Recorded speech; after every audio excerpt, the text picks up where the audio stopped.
만세! 네, 그 만세가 맞아요. 네, 반석은 뭐냐면 아주 단단한 바위. 저기 산에 가면 바위 있지? 단단한 바위. 그래서 바람이 치고 폭풍이 나고 지진이 나도 그대로 있는 바위. 그러니까 우리 예수님이 그렇게 튼튼한 견고한 바위라는 거예요. 그리고 만세는 모든 세대에 영원히 우리 주님은 견고한 반석이시다, 이런 말입니다. 여러분, 집을 지으려면 반석 위에 지어야 돼요? 모래 위에 지어야 돼요? 반석 위에 지어야 되죠. 예수님은 그렇게 우리의 삶과 모든 믿음의 튼튼한 기초가 되십니다. 그래서 그분은 언제든지 우리가 피할 수 있는, 그런 막 폭풍이 치고 막 지진이 나고 해일이 오는데 어디 초가집이나 텐트 안으로 피하면 되겠어요? 무너지지 않을 튼튼한 집으로 피해야 되죠. 예수님이 우리의 반석이라는 그 말씀은 우리가 언제든지 피할 수 있는 우리의 피난처요, 우리의 안식처가 되신다는 말씀입니다. 내 구주 예수님, 주 같은 분 없네. 내 평생에 찬양하리 놀라운 주의 사랑을.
약속하셨습니다.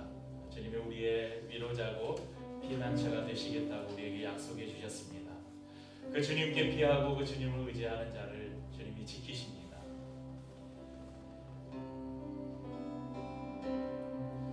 나의 피난처 예수 의지해요. 나의 피난처 예수 의지해요.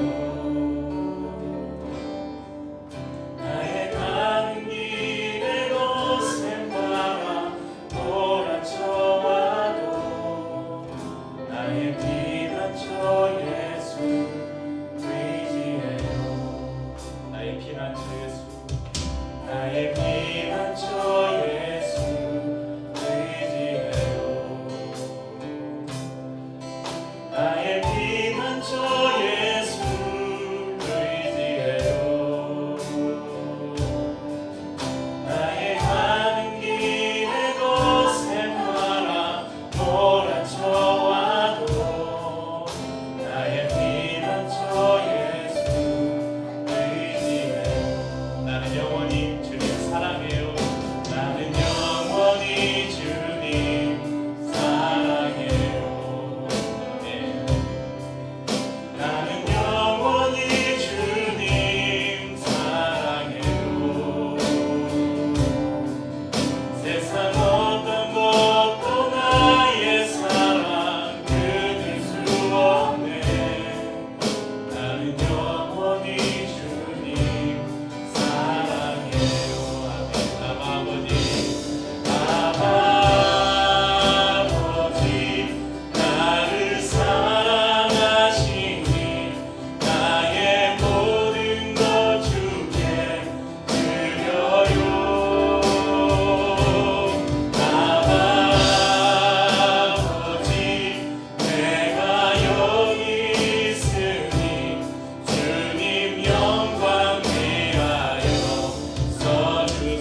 오늘은 우리가 사무엘상 말씀을 통해서 우리가 다윗을 통한 다윗의 믿음을 통해서 우리가 우리의 믿음을 좀 돌아보는 시간을 갖고 있는데요. 오늘은 사무엘상 말씀이 아닌 시편 57편 말씀을 통해서 말씀을 나누려고 합니다. 오늘 말씀의 제목은 피난처인데요. 아마 그 찬양을 이렇게 쭉 부르다 보면 오늘 말씀의 주제가 뭐겠구나 이렇게 짐작이 가실 거예요. 이스라엘과 요르단 사이에 바다가 하나 있어요. 사해라는 바다인데요. 사해, 죽을 사자를 써 죽을 사 바다해. 그래서 죽은 바다다 이런 말이에요. 영어로는 데드시입니다. 데드시, 죽은 바다다. 여러분 이 한자나 영어 이름에도 알 수 있듯이 이것은 죽은 바다예요. 사진을 한번 보시면 저기 위에 갈릴리 바다가 있잖아요. 갈릴리 바다에서 쭉 요단강을 타고 이렇게 갈릴리 바다 쪽에 이렇게 맑은 물들이 쭉 흘러와서 밑에 사해로 들어와요. 근데 이 사해는 막힌 곳이에요. 물이 빠져나갈 데가 없어요. 그래서 깨끗한 물이 들어오는데 그 들어오는 양하고 물이 증발하는 양이 같아요. 그래서 여기는 다른 바다보다 염분, 그러니까 염도가 소금기가 5배가 많대요. 그래서 이 염분이 200% 정도라서 생물이 살 수 없는 염해 혹은 사해라고 불립니다. 그래서 높은 염도 때문에 저렇게 사람이 저게 지금 수영하고 있는 게 아니라 그냥 여기는 바다에서 사람이 이렇게 가만 누워 있으면 저렇게 가라앉지 않고 누워서 이렇게 책을 볼 수 있는 그런 바다로 유명해요. 그래서 사람들이 관광할 때 이 사해 바다에 가서 저렇게 둥둥 떠서 책을 읽고 그런 체험을 하는 바다로 유명한 곳입니다.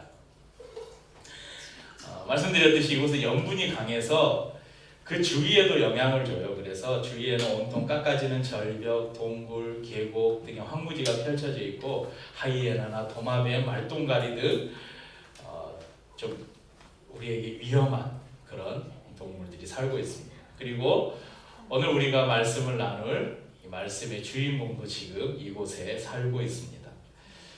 이 사람이 이곳이 좋아서 들어간 게 아니에요. 따뜻한 궁전 그리고 편안한 잠자리, 맛있는 음식들을 뒤로 하고 뜨거운 열과 추위와 모래폭풍과 우박과 그리고 독을 가진 온갖 이 짐승들이 우글대는 이 광야를 좋아할 사람이 누가 있겠습니까? 우리가 이전에 나눴듯이 사울은 6번이나 이 사람을 죽이려고 해요. 이 사람이 누구예요? 다윗이죠. 다윗의 군사적인 지위를 그는 빼앗고 그의 가정을 파괴했습니다. 사울을 피해서 궁전에서 도망쳐서 다윗은 사무엘의 집으로 갔어요. 그런데 마당에 들어가기도 전에 이 정보가 사울에게 들어간 거예요. 다윗이 사무엘에게로 갔다. 그래서 사무엘에게도 갈 수 없어서 자신의 생명과도 같은 친구 요나단에게로 갑니다. 요나단은 다윗을 향한 안타까운 마음을 가지고 있었어요. 어떻게 하면 다윗을 도울 수 있을까? 어떻게 하면 이 아버지의 손아귀에서 자신의 아버지예요. 사울이 자신의 아버지가 자신의 생명과도 같은 이 다윗을 죽이려고 하는데 어떻게 하면 거기에서 이 다윗을 건져낼 수 있을까? 간절한 마음이 있었지만 요나단이 할 수 있는 게 아무것도 없었어요. 그냥 도망가라 이럴 수밖에 없었어요. 궁궐에서 쫓겨나고 장수의 주의를 잃고 옆에는 아내도 없고 제사장도 없고 친구도 없습니다. 그래서 다윗이 할 수 있는 유일한 일은 바로 도망치는 것이었습니다. 여러분 지난 시간에 저희가 지금 예배를 두 주를 건너뛰고 2주, 3주 전에 여러분 나눈 말씀인데 기억을 하시려는지 모르겠습니다. 다윗이 어디로 도망을 갔어요? 제사장의 성읍 노비라는 곳으로 도망을 갔어요. 노. 그곳에서 다윗이 어떤 거짓말을 했는지 여러분 아시나요? 왕의 명령, 사울 왕이 자기에게 비밀 명령을 내렸다. 그러니까 지금 나는 지금 암행어사처럼 지금 왔다. 그래서 사실 거짓말이에요. 지금 사울을 피해서 도망 온 거예요. 그래서 배가 너무 고파서 지금 제사장에게 먹을 것 좀 달라고 음식을 구걸하러 들어온 거예요. 그곳에서 제사장들만이 먹을 수 있는 거룩한 떡을 주저함 없이 먹고 자신을 따르는 소년들과 함께 나눠 먹었습니다. 여러분 자신의 상황에 따라서 거짓말을 했으니까 제사장이 묻잖아요. 너와 너의 소년들이 성결하냐? 그러니까 여자를 가까이 하지 않았느냐? 그런데 이미 다윗은 지금 제사장 앞에서 뭐라고 거짓말을 하고 있잖아요. 그럼 거짓말을 하고 있다는 것은 하나님 앞에 거룩하지 않다, 성결하지 않다는 것이죠. 시간이 갈수록 그의 상황이 나아지기는커녕 사울의 포위망이 점점 좁혀지고 있습니다. 그래서 다윗이 선택한 것이 어쩔 수 없이 골리앗의 고향인 가드로 도망을 갑니다. 가드가 어디냐면 블레셋이에요. 블레셋. 그러니까 무슨 말이냐면 적의 적은 친구다. 그러니까 적의 적은 나의 친구라는 거예요. 그러니까 공동의 원수를 가진 이들은 친구가 될 수 있다는 논리로 다윗은 블레셋으로 도망가요. 그래서 블레셋에 사울이 이스라엘이 너희의 원수지 그 사울이 지금 나를 죽이려고 해. 내 원수야. 그러니까 우리는 친구가 될 수 있어. 그런 생각으로 블레셋으로 건너갑니다. 그런데 가드 사람들이 다윗에게 호의적일 리가 없잖아요. 당연한 일이죠. 블레셋의 용감한 장수였던 누구를 죽였어요? 다윗이? 골리앗을 죽였잖아요. 그리고 이스라엘에서 이 다윗이 얼마나 영웅 대접을 받고 있는지 사울을 죽인 자는 천천히요 다윗은 만만히로도 하면서 이 다윗이 얼마나 이스라엘에서 영웅 대접을 받고 있는지 사람들이 알고 있잖아요. 여러분 다윗이 당한 이 억울한 상황을 우리가 이해 못하는 것도 아닙니다. 동정심도 생기잖아요. 얼마나 억울할까? 다윗이 뭔 잘못한 게 있다고 저렇게 사울은 다윗을 죽이려고 할까? 안타깝다, 안 됐다 이런 마음이 들잖아요. 그래서 그런 상황에 있는 다윗에게 우리가 기대하는, 우리가 그냥 지금 나오는 다윗 모습 말고 우리가 익히 알고 있는 다윗왕, 믿음의 사람, 이 다윗왕에 대해서 우리가 기대하는 건 뭐예요? 이렇게 어려운 상황이 되면 하나님을 향해서 무릎을 꿇고 주님 저를 도와주십시오. 주님의 행하심과 권능을 찬양하고 선포하는 그런 다윗의 모습을 기대하잖아요. 그렇지만 다윗은 오늘 우리를 실망시켜요. 자신 앞에 닥친 문제에 매달려서 그 문제를 스스로의 힘으로 풀어보려고 합니다. 그래서 자신이 찾은 방법이 뭐냐면 가드로 도망을 가는 거예요.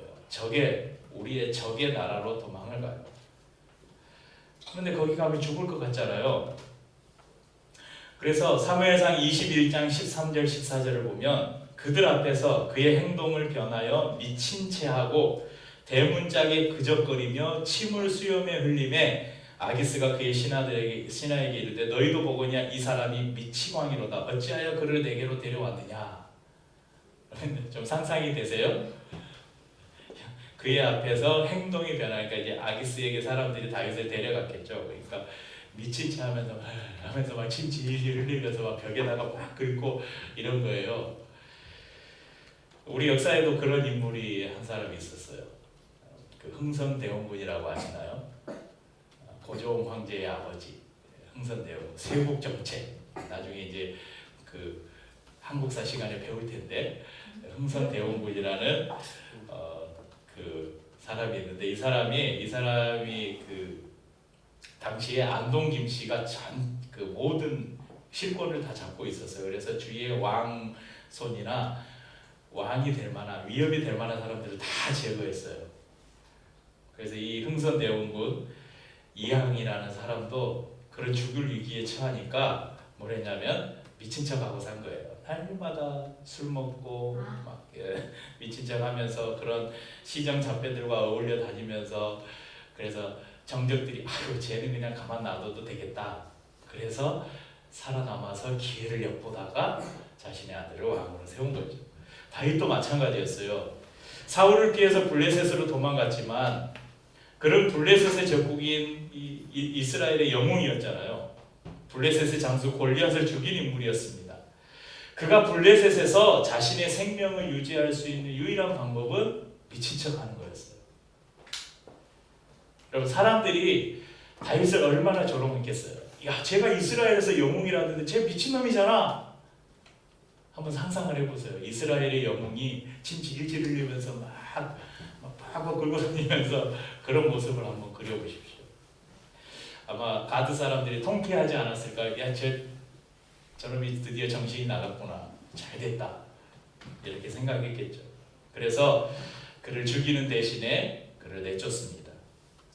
사무엘상 21장 15절에 보면 내게 미치광이가 부족하여서 너희가 이 자를 데려다가 내 앞에 미친 짓을 하게 하느냐 이 자가 어찌 내 집에 들어오겠느냐 하니라. 그러면서 아기스가 다윗을 쫓아내요.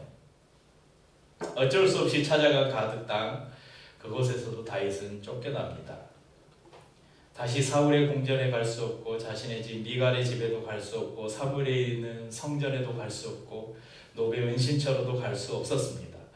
결국 다윗은 광야를 향해 발걸음을 옮깁니다. 선택의 여지가 없었습니다.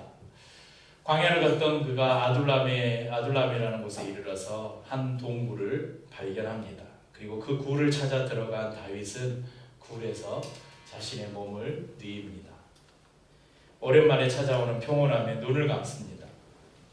이 굴에 들어온 이후 다윗의 10년 동안의 광야 생활이 시작됩니다. 사랑하는 성도님들, 다윗과 같은 일들이 우리 안에 일어나고 있다고 생각을 해보십시오. 여러분의 지위를 빼앗고 여러분의 자리를 빼앗고 사람들로부터 단절시키는 그런 사울과 같은 사람들이나 상황이나 사건이 우리에게 있다고 한번 생각해 보십시오. 여러분, 그때 우리는 어떻게 그 문제를 해결할까요? 그 문제를 하나님의 손에 맡기고 하나님을 구하는 진리를 추구합니까? 아니면 가드로 피해서 그 순간을 모면하려고 합니까? 곳곳에 덕과 장애물이 있습니다. 우리가 여기저기 피할 곳을 찾아 기웃거립니다. 그러면서 내가 지금 뭘 하고 있지? 그렇게 스스로에게 묻기도 합니다. 하지만 여러분, 우리의 영웅, 믿음의 사람 다윗은 우리를 실망시키지 않습니다. 잠깐 동안 그가 잘못된 선택으로 그런 민치척을 하고 다니기도 했지만 그래서 결국 숨어든 굴에서 한동안은 넋을 잃고 있었을 것이지만 이곳에서 다윗은 다시 한번 마음을 추스립니다.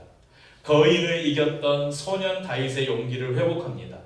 그의 목에는 현상금이 걸려있고 머리 둘 곳 없는 처지이지만 이제 그런 것은 전혀 다윗에게 문제가 되지 않습니다. 다윗은 하나님을 바라보면서 은신처를 찾습니다. 그러면 다윗이 찾아 들어간 이 굴의 이름이 아둘람 굴이라고 해요. 아둘람 굴. 아둘람은 지역인데 그 아둘람에 있는 굴. 그래서 그 굴의 이름을 그냥 아둘람 굴이라고 말하는데 이 아둘람이라는 이름의 의미가 바로 피난처입니다. 피난처. 이 다윗이 가장 좋아하는 단어 중에 하나예요. 여러분 시편을 보면 피난처 또는 비슷한 은신처 이 단어가 한 40번 정도 나옵니다. 혹시 여러분이 가지고 계신 성경이 주석이 달려있는 성경이면 이렇게 그 시편 57편의 옆에 이렇게 작은 소제목이 적혀있는 성경이 있으신가요? 57 옆에 뭐라고 작은 다윗의 믹담시 이렇게 적혀있는 성경이 있으시죠? 민서가 한번 읽어줄래요? 인도자를 따라 발다스에 맞춘 노래. 다윗이 사울을 피하여 굴에 있던 때에. 네, 다윗이 사울을 피하여 굴에 있던 때에. 그러니까 이 시편 57편 우리가 읽은 시편 57편이 언제 지어진 시냐면요, 이 아둘람 굴에서 지어진 시예요. 하나님이여 내게 은혜를 베푸소서, 내게 은혜를 베푸소서. 내 영혼이 죽기로 피하되 주의 날개 그늘 아래에서 이 재앙들이 지나기까지 피하리이다. 여러분 결국 다윗은 어디를 찾아서 피했어요? 하나님의 품을 찾아서 피했다는 것입니다. 여러분 4절에 보면요, 내 영혼이 사자들 가운데에서 살면 내가 불사르는 자들 중에 누웠으니 곧 사람의 아들들 중에라. 그들의 이는 창과 화살이요 그들의 혀는 날카로운 칼 같도다. 그러니까 지금 자신의 대적들이 자신을 죽이려고 얼마나 그렇게 기세등등하게 자기를 위협해 오는지 이렇게 표현하고 있어요. 그런데 7절에서 8절에 다윗이 뭐라고 고백합니까? 하나님이여 내 마음이 확정되었고 내 마음이 확정되었사오니 내가 노래하고 내가 찬송하리이다. 내 영광아 깰지어다 비파야 수금아 깰지어다 내가 새벽을 깨우리로다. 11절에는 하나님이여 주는 하늘 위에 높이 들리시며 주의 영광이 온 세계 위에 높아지기를 원하나이다. 우리가 많이 부르는 찬양들 있잖아요. 오 주여 나의 마음이 주께로 정해졌으니 나는 주 찬양하리라. 깨어라 나의 영혼아, 비파와 수금 들어라. 이 찬양이 여기에서 나온 거예요. 또 뭐 내 영혼이 확정되고 확정되어 싸우니 믿음에 눈들어 주를 바라고, 이런 찬양. 또 다른 찬양들도 있는데 여러분이 모르실 것 같아서 그만 부를게요. 이 위대한 시편 57편이 언제 나왔다고요? 다윗이 영광 가운데 왕으로 그렇게 이스라엘을 통일시키고 막 통일왕국 이루가 그때가 아니에요. 수많은 대적들을 피해서 의지할 곳 하나 없는 그 상황 속에서 찾아간 그 굴 속에, 음침한 굴 속에서 그 안에서 하나님의 품을 경험하고 그곳에서 나온 시가 바로 이 시편 57편이라는 것입니다. 사랑하는 성도님들, 하나님을 여러분의 피난처로 삼으십시오. 여러분이 하고 있는 일이나 여러분의 배우자나 여러분의 자녀나 여러분이 지금 들어놓은 예금 통장이나 여러분이 들어놓은 보험은 우리의 미래를 보장해 줄 수 없습니다. 그것들은 언제든지 우리를 외면하고 우리에게 등을 보일 수 있습니다. 우리가 의지할 분은 하나님밖에 없습니다. 주님께 여러분의 몸을 의탁하십시오. 사울이 아니라 하늘 아버지의 품에 안겨야 합니다. 우리 주위에는 이런 아둘람 굴에서 하나님의 품을 경험한 많은 사람들의 이야기가 있습니다. 죽음의 문턱까지 갔다가 기적처럼 살아난 사람, 돈을 믿고 돈 때문에 그렇게 돈을 쫓아 살다가 부도가 나고 자살을 결심하다가 이 아둘람 굴에서 하나님을 만난 사람, 빚에 쫓기고 실패하고 낙심해서 더 이상 물러설 곳이 없는 상황에서 하나님을 만난 많은 사람들의 이야기를 우리는 들을 수 있습니다. 이런 상황까지는 아니어도 여러분 삶에서도 얼마나 절망과 낙심의 상황 가운데서 더 이상 소망이 없다고 그런 상황 속에서 이 아둘람 굴과 같은 곳에서 하나님을 만난 여러분에게도 그런 간증 하나쯤은 있을 것입니다. 한때 동굴 속에 살았던 사람들이 모인 공동체는 튼튼합니다. 더러는 노베에서 거짓말도 해보고 가드에서 미친 척도 해보았습니다. 그런 우리의 모습, 다윗의 모습과 같지 않습니까? 상황에 따라서 우리도 거짓말도 하고, 상황에 따라서 우리도 미친 척도 하고, 상황에 따라서 적절하게 타협도 하면서 때로는 예수님도 부인해 가면서, 여러분 그렇게 우리도 살아오지 않았습니까? 그럼 다윗도 그랬어요. 그런데 그러한 상황 속에서 그는 하나님을 만났고 하나님을 품을 경험했기에 다윗은 그런 아픔을 가진 사람들을 품을 수 있었어요. 사무엘상 22장 1절 2절에 보면 이런 말씀이 있습니다. 그러므로 다윗이 그곳을 떠나 아둘람 굴로 도망하며, 지금 아기스를 피해서 이제 가드에서 떠나서 아둘람 굴로 도망하며 그의 형제와 아버지의 온 집이 듣고 그리로 내려가서 그에게 이르렀고, 환난 당한 모든 자와 빚진 모든 자와 마음이 원통한 자가 다 그에게로 모였고 그는 그들의 우두머리가 되었는데 그와 함께한 자가 400명 가량이었더라. 역대상 12장 22절에는 이렇게 말씀해요. 그때 사람이 날마다 다윗에게로 돌아와서 돕고자 하며 큰 군대를 이루어 하나님의 군대와 같았더라. 여러분 어디에서 일어난 일이냐면 이 아둘람 굴에서 일어난 일이에요. 이렇게 상처를, 아픔을 경험한 다윗, 그리고 그 굴에서 하나님의 위로와 하나님의 회복하심을 경험한 다윗은 그런 아픔을 가진 많은 사람들을 품을 수 있었어요. 그래서 수많은 사람들이 다윗에게 여러분 그 다윗의 성경에 보면 다윗을 위해서 목숨을 걸었던 3명의 용사가, 다윗의 용사들이 굉장히 많은데 3명의 용사들이 나오는데 그 용사들이 어디에서 뭉쳤냐면 이 아둘람 굴에서 뭉쳤어요. 그러니까 이 아둘람 굴에는 다윗을 위해서 자신의 생명을 기꺼이 내놓겠다는 수많은 다윗의 사람들이 이곳에 모였다는 것입니다. 여러분 지금 광야를 헤매고 있으니까 다윗이 숨을 곳을 찾아 아둘람 굴을 찾아 들었듯이 여러분 하나님의 품을 파고드십시오. 하나님의 임재 가운데서 여러분의 피난처를 찾으십시오. 그리고 주님의 백성들 가운데서 위로를 찾으십시오. 아둘람 굴에서 하나님이 은혜로 주신 이들과 어울려서 큰 기쁨을 누려보십시오. 그것이 바로 우리의 삶에도 찾아올 수 있는 우리의 광야에서 우리가 살아남을 수 있는 비결입니다. 다윗처럼 우리의 인생의 위기마다 세상의 방법과 세상의 피난처를 찾는 것이 아니라 하나님을 피난처로 삼아 하나님께 피하는 성도는 비록 그곳이 광야일지라도 그 가운데서 주님을 향한 사랑의 고백, 다윗과 같은 위대한 시편을 우리도 써내려갈 수 있을 것입니다. 또한 우리가 오늘 모인 이곳 우리의 공동체가 하나님의 피난처, 안식처, 아둘람 굴과 같은 그런 피난처요 안식처가 될 수 있기를, 또 우리가 그런 사람들을 품어주는 또 한 사람의 다윗들이 될 수 있기를 주님의 이름으로 축복합니다.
주님의 이름을 높이면서 주님 다시 오실 주님 기대하면서 살아가시길 주의 이름으로 축복합니다. 우리 손을